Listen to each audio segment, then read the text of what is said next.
This is a download from BBC Learning English. To find out more, visit our website. 6 Minute English from BBC Learning English. Hello and welcome to 6 Minute English, the show that brings you an interesting topic, authentic listening practice and vocabulary to help you improve your language skills. I'm Dan. And I'm Catherine. In this programme, we'll be discussing life expectancy, as well as teaching you 6 new items of vocabulary. Of course. Dan? We're doing a show, Dan. Wake up. Sorry, Catherine. Sorry, everybody. I was at a party last night and I didn't get much sleep. Another party, Dan? Yeah. That's the third this week. You look dead on your feet, which is an expression meaning extremely tired. Well, live fast, die young. That's my motto. A motto is a short phrase which reflects the beliefs of an organisation or person. And it's interesting that you mentioned dying young, Dan, because our topic this show is life expectancy. Life expectancy is how many years a person is likely to live. I suppose you have a question about it too. Funny you should say that, Dan. By the year 2030, will the USA's life expectancy be A, in the top third, B, the middle third, or C, the bottom third compared to the rest of the world?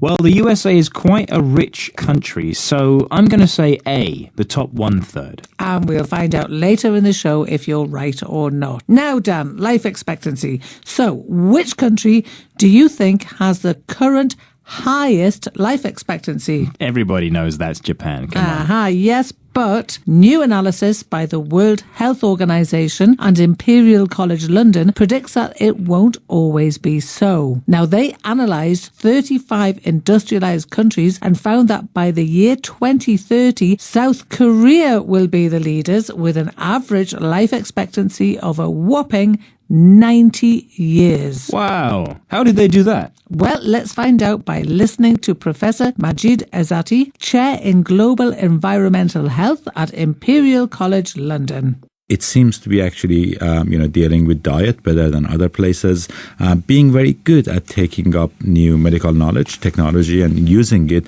and perhaps most importantly, doing this in a relatively equitable way compared to Western countries. So basically, good diet, using new medical technology and knowledge, and being more equitable or fair and impartial in society. So how did the UK do? Well, not too well, actually.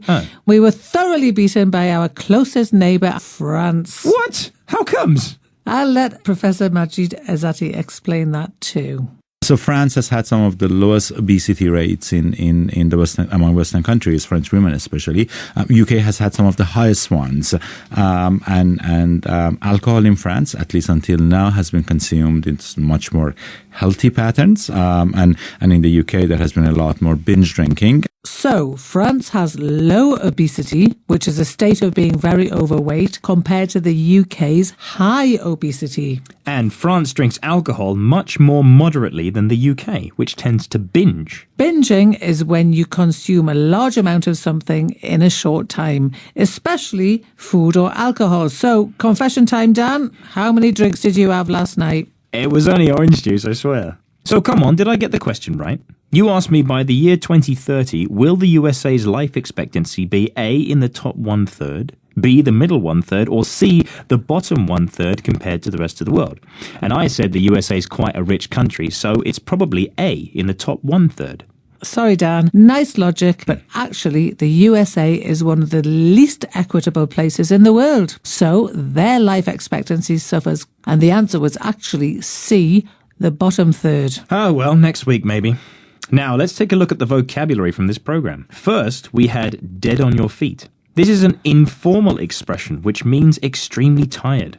Another way to say the same thing would be shattered. When was the last time you were dead on your feet, Catherine? I built some garden furniture quite recently and it took me all day and I was dead on my feet when I finished.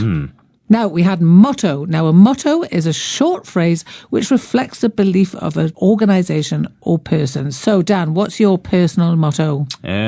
Take the path of least resistance. What about you? Less is more. Good one. Then we had life expectancy. Life expectancy is how many years a person is likely to live. What do you think's a good life expectancy for a person?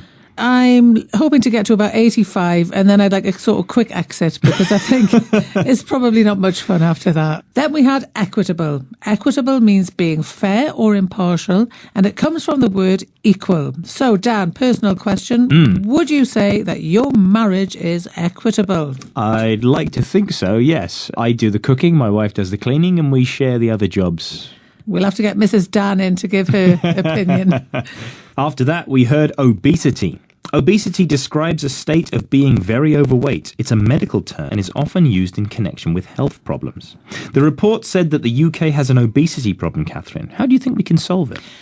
I think we need a sugar tax and everybody should walk to work. Finally, we had binge. To binge is to consume a large amount of something in a short space of time, especially something that you don't usually have. And these days we hear a lot about binge drinking, binge eating and binge watching. So, Dan, when did you last binge watch a series on TV? Oh, it's Game of Thrones, isn't it? Game of Thrones. Series 1, Series Every 2, time. Series 3, back to back. Back to back binging. That's Brilliant. it.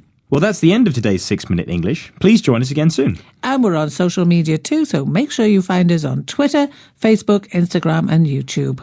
Bye-bye. Bye. 6 Minute English. From bbclearningenglish.com.